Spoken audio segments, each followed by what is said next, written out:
Guess what? I made a healthy version of Besan Ladoos using honey instead of white sugar.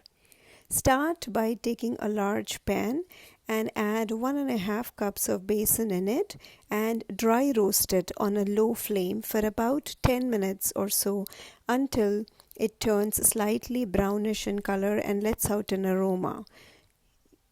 You have to be constantly stirring for that 8 to 10 minutes, otherwise the besan can get burnt.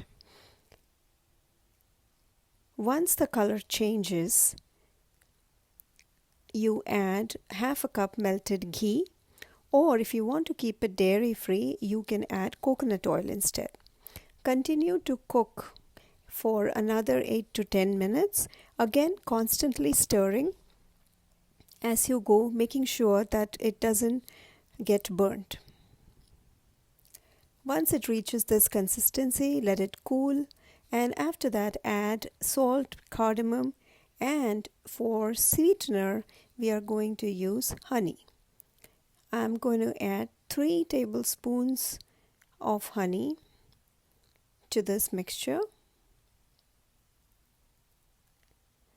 and using my hands I kneaded the dough to form nice smooth ladoos.